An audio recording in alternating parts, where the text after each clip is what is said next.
네, 보신 것처럼 트럼프 대통령이 한미연합 군사훈련 축소를 고리로 김정은 위원장과의 정상회담을 추진하고 있습니다. 북한은 일단 냉랭한 반응입니다. 남성욱 숙명여자대학교 석좌 교수와 함께 자세한 내용 살펴보도록 하겠습니다. 교수님, 어서 오십시오. 자, 먼저 핵심 질문부터 가볍게 드리도록 하겠습니다. 이번에 북미 정상이 정말 만날 가능성 어떻게 보십니까? 매우 높습니다. 김정은과 트럼프의 만남은 아마 올해 안에 성사될 가능성이 한 80에서 90% 정도로 네. 보고 있습니다. 그렇다면 만난다면 실제로 성과가 나올 가능성은 어떻게 보세요? 성과 가능성은 또 반반입니다. 트럼프 대통령이 기자회견에서 비핵화가 목표냐에 대해서 그런 대답하고 싶지 않다는 얘기입니다. 그 얘기는 북한의 핵 보유를 인정하는 대화를 하겠다는 거죠. 예. 이걸 하지 않으면 김정은 위원장이 정상회담에 응하지 않는다는 걸 이미 파악하고 있기 때문에 성과 자체에 대해서는 여전히 불투명하다고 볼 수 있겠습니다. 알겠습니다. 그럼 마지막 핵심 질문. 이 과정에서 우리가 패싱당할, 우리는 소외될 가능성은 없습니까? 네, 한미 간의 소통이 원활치 않은 상황이기 때문에 코리아 패싱 가능성 역시 매우 높습니다. 한국이 가장 우려하는 것은 북한의 핵 보유를 공인하는 건데 트럼프 대통령이 이 문제에 관해서 한국과 긴밀하게 상의할 가능성은 현재로서는 높지 않습니다. 예, 알겠습니다. 핵심 질문에 대한 답변 들어봤고요. 왜 그렇게 보시는지 이제 구체적으로 하나하나 들여다보도록 하겠습니다. 북미 정상회담 추진 중이라는 보도가 나왔는데 트럼프 대통령이 직접 확인을 해줬어요. 연내에 김정은과 만나겠다 이렇게 이야기를 했는데 당장 북한 쪽에서 반응은 그건 아닌 것 같거든요. 뭐 조율이 되고 있다고 봐야 되는 겁니까? 일단 일방적인 구애가 이루어지고 있다고 볼 수 있겠습니다. 일단 이제 미국과 북한이 만나는 채널이 한 3개 있습니다. 예. 일단 뉴욕의 UN 대표부 채널이 있고요. 예. 또 스웨덴에 미국과 북한 양 대사관이 있습니다. 그 스웨덴 스톡홀름 채널을 통해서 양측이 소통할 수 있고요. 네. 또 뭐 제3국의 채널이 있다고 볼 수 있겠습니다. 현재로서는 이제 1기 때 27통의 러브레터, 트럼프 대통령 백악관의 편지가 미국을 통해서 북한에게 전달됐는데 예. 이런 노력이 아마 물밑에서 이루어지고 있고 또 트럼프 대통령이 참모들한테 11월 에이펙 18일에 19일간 중국 선전에서 에이펙 회의가 열리는데 예. 요거 앞뒤로 좀 내가 가는 김에 가서 만나겠다. 그걸 빨리 만들어라고 독려를 하고 있기 때문에 북한의 뭐 반응은 구체적으로 나오지는 않지만 예. 미국이 매우 서두르고 있는 것은 분명한 것으로 보입니다. 왜 그렇게 서두를까요, 트럼프가? 일단은 이란 전쟁이 영향을 미친 것으로 봅니다. 예, 예. 60일간의 휴전이 끝났습니다. 8월 17일 날로. 그런데 MOU의 합의 사항이 전혀 이행되고 있지 않죠. 종전은 여전히 불투명합니다. 그렇죠. 일단 트럼프 대통령 입장에서는 11월 3일 미국 중간선거를 앞두고 유권자들을 설득할 소재가 필요한 거죠. 이제 두 달 조금 더 여전히 남았네요. 예. 김정은과의 만남은 본인의 노벨 평화상 수상 관심과 예. 함께 북한으로 관심 돌리기 전략이 일어남으로써 이란 전쟁의 교착 상태를 빠져나오려는 그런 눈길 돌리기 전략으로도 해석이 됩니다. 최근에 보니까 로이터와 입소스의 여론조사 결과에서 트럼프의 지지율이 한 30% 초반대까지 떨어졌다라는 소식을 보니까 확실히 중간 선거에 대한 어떤 절박감 같은 게 느껴지는데요. 역시 말씀하신 대로 노벨 평화상에 대한 욕심도 계속 이어지는 것 같긴 합니다. 자, 그런데 이번에 트럼프가 얘기를 하면서 북한이 이미 핵무기 57개를 가지고 있다. 그렇기 때문에 잘 지내고 있다라는 이야기를 했거든요. 자, 일단 57개. 저는 트럼프 대통령이 얘기하는 숫자는 별로 신뢰가 안 가서 잘 모르겠는데 이거는 어떻게 봐야 됩니까? 네, 57개, 57이라는 단어를 저 2번, 3번 들었는데 네. 우리 앵커께서 지금 말씀한 대로 트럼프 대통령이 주한미군 숫자를 28,500명인데 맨날 38,000, 그렇죠. 4만으로 얘기를 해서 전 숫자 읽을 줄 모르는 줄 트럼프 알았어요. 대통령이 숫자 개념이 없다 그러는데 예. 트럼프 대통령의 숫자는 항상 과장돼 있고 본인이 부풀리기를 일삼는데 이번에 57개 핵무기는 초유의 이건 발언입니다. 예.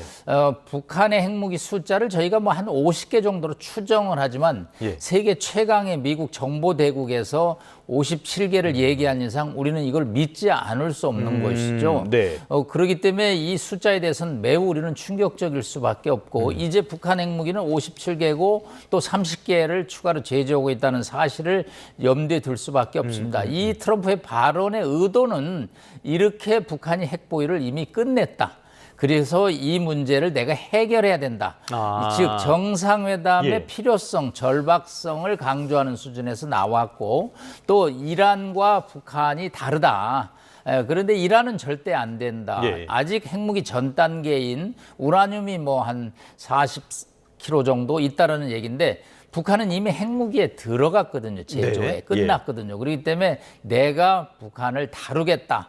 이제 그래서 이 정상회담을 잘 지켜봐라. 이것도 역시 관심 끌기 발언 중에 하나라고 볼 수 있겠습니다. 자, 그런데 우리 입장에서 걱정이 되는 거는요. 우리가 원하는 건 한반도의 비핵화인데 트럼프가 이렇게 얘기를 했다는 거는 북한의 핵을 인정을 하고 들어가는 그런 듯한 뉘앙스도 있거든요. 이 부분은 걱정 안 해도 되는 겁니까? 매우 걱정스러운 부분입니다. 기자들의 질문에 비핵화가 목표냐고 그랬더니 그건 대답하고 싶지 않다라는 얘기죠. 왜? 비핵화를 회담 목표로 한다면 김정은이 회담에 나오지 않겠다라는 것을 알고 있는 거죠. 이미 2018년 6월, 2019년 2월, 그 다음에 그해 6월에 판문점에서 3차례 만났습니다. 예. 그 당시는 이제 영변 핵 폐기를 가지고 유엔 대북 제재 5건을 해제하는 딜을 하려고 그랬습니다. 요거는 김정은의 제안이죠. 그러나 예. 김정은 제안에 대해서 그 당시는 트럼프가 거절을 했습니다.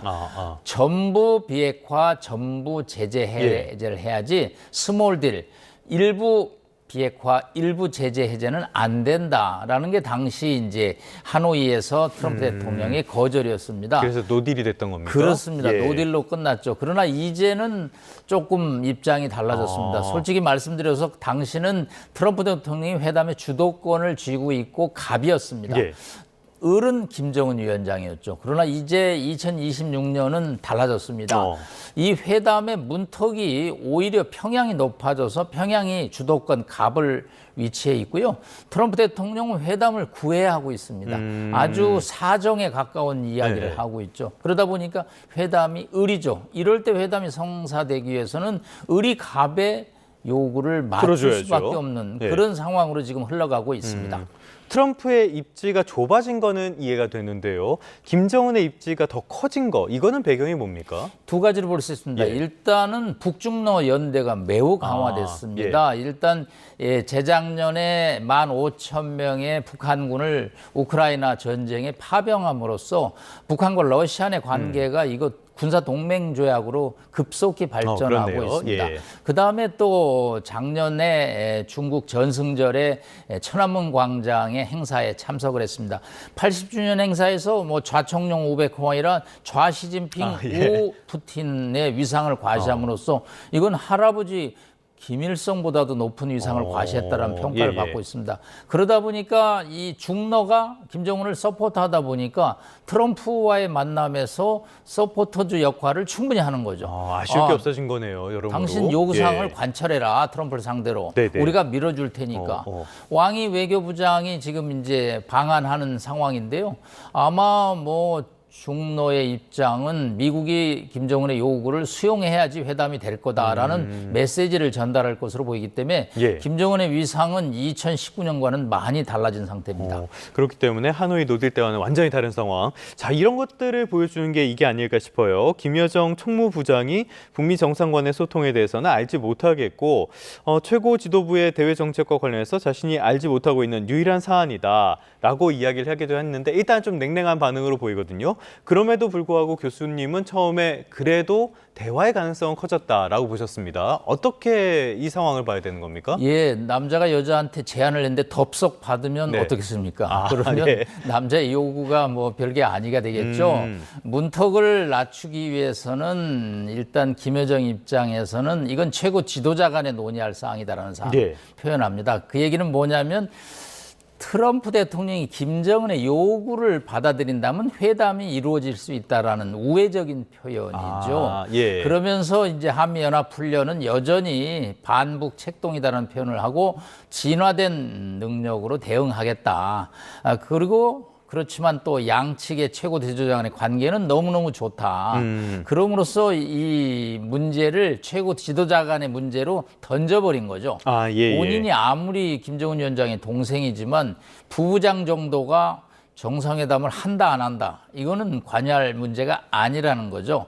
결국은 워싱턴을 더욱더 애태우기 위해서 표현을 네. 우회적으로 하고 있는 것으로 보입니다.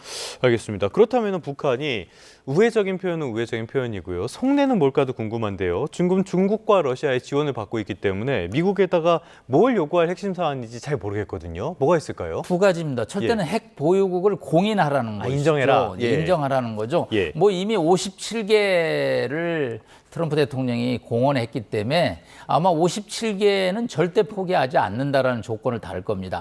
추가로 생산되는 핵무기는 여전히 그거는 미지의 영역이고 그거는 앞으로 보류하겠다, 동결하겠다라는 예. 두 번째 요구사항은 지금 이제 유엔 대북 제재가 북한의 경제를 압박하고 있는데 2019년 2월에 하노이에서 11건의 민생 제재 중에 5건을 해제해달라고 그러는데 네. 아마 대북 제재 해제를 당연히 요청을 하면서 또 경제적 지원까지도 뭐 요청할 가능성이기 때문에 예.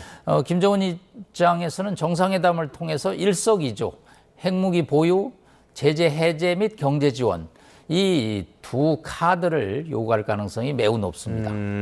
알겠습니다. 그러다 보니까 11월 에이펙 정상회의 이때 대화를 기회로 북미 정상회담 추진한다라는 현재 보도도 나오고 있는데요. 우리가 굉장히 관심을 가질 수밖에 없는 사안인데 문제는 이 논의에서 우리가 빠져 있는 것 같아요. 지금 실제로 한미 간에 뭔가 소통이 잘 안 되고 있는 기류가 읽히거든요. 네, 뭐 트럼프 대통령이 또 한 번 이재명 대통령에 대해서 불만을 표시했습니다. 사실 이란 호르무즈 봉쇄 한국의 해군 함정 요청했는데 노 땡스 했다라고 그래서 불쾌감을 가졌고요. 예. 또 한 번 섭섭하다고 어저께 표현이 나왔습니다. 이 얘기는 한미 당국 간에 뭐 여러 관세 통상 문제가 또 밑에 깔려 있죠. 3,500억 달러의 대미 투자 합의가 작년 팩트시트 합의서에 있었는데 한국은 1차 사업조차도 정하지 않고 있다.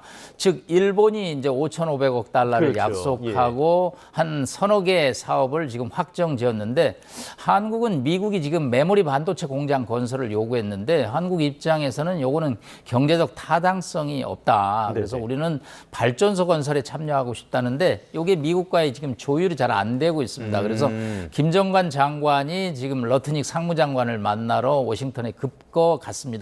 이 문제에 관해서 이제 빨리 결실을 내야 되는 압박을 받고 있고 뭐 최근에도 쿠팡 사태라든가 전반적으로 한미 군사훈련이 취소될 정도 되는 것은 경제와 안보 양측이 지금 이제 맞물리면서 어려움을 겪고 있고요. 이런 상황에서 트럼프 대통령은 바로 이란 전쟁의 교착을 계기로 김정은 카드를 꺼내든다면 내가 일석이조 아니 일석삼조의 효과를 거둘 수 있다라는 판단을 했고 갑자기 뉴스를 이제 김정은으로 돌리기 시작을 했습니다.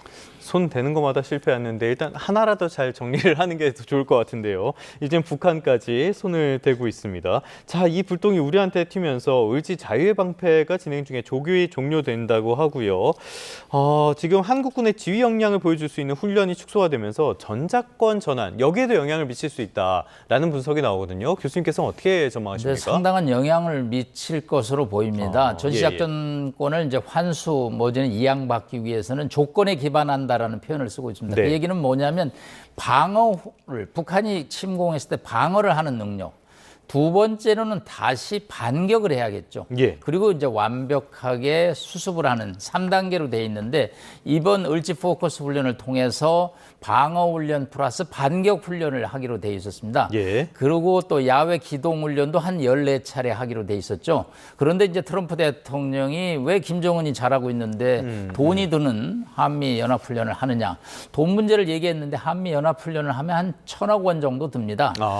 이제 미군이 한 700억 원, 우리가 한 300억 원 듭니다. 왜냐하면 미군은 괌에서 한 5천 명 정도의 증원이 오니까 비용이 좀 더 들죠. 이제 이 문제와 맞물려서 저희가 반격 훈련까지 해봐야지 2028년 정도에 전시작전 정권을 환수하는 문제가 완성이 되는데 당연히 이번에 반격 훈련을 안 하기 때문에 아니 못 하기 때문에 이거는 조건에 기반할 수가 없다라는 게 전문가 및 미국 국방부의 얘기입니다. 그러나 이제 한국 당국자들의 입장은 좀 다르죠. 이거 미군이 훈련 취소했는데 미군이 책임져야 될 문제이기 때문에 이거는 상관없이 진행된다. 조현 외교부 장관 또 안규백 국방부 장관도 국회에서 유사한 발언을 했습니다. 그렇기 때문에 과연 이 반격 훈련 취소에 따른 전시작전권 이양 조건이 갖췄느냐에 관해서는 앞으로 한미 간에 상당한 이견이 계속 노출될 수밖에 없습니다. 마지막으로 간략하게 이 부분 살펴볼까요? 말씀하신 내용을 종합을 해보자면은 북한과의 협상 내용도 불안하고 우리의 의사도 제대로 반영이 되지 않는 것 같고 안보는 어떤 협상의 도구로 전락한 것 같고 우리는 어떻게 해야 됩니까? 네, 복합적인 위기죠. 일단은 이제 트럼프 대통령의 관심 사항을 조금 저희가 접근을 해야 될 것입니다. 첫째는 관세 통상 문제 3,500억 달러 약속을 했으니까 1차 사업분을 빨리 그것은 투자를 시행하는 것이 좋겠고요. 두 번째는 이 한미 간의 소통을 조금 더 긴밀하게 해야 된다. 앞으로 이 백악관과 평양 간에 저희가 모르는 내용들이 많이 왔다 갔다 할 것입니다. 네. 즉 뭐 편지가 될 수도 있고 제3국 스톡홀름에서 만날 수도 있는데 이런 문제에 관해서 한미 간에 좀 더 긴밀한 우리는 경제동맹이자 안보동맹 또 가치동맹이라는 주장을 통해서 트럼프 대통령을 조금 더 설득하는 전방위적인 노력을 해야 될 것으로 보입니다. 알겠습니다. 만만치 않은 과제가 우리에게 던져진 것 같습니다. 지금까지 남성욱 숙명여자대학교 석좌 교수와 함께했습니다. 오늘 말씀 고맙습니다. 네.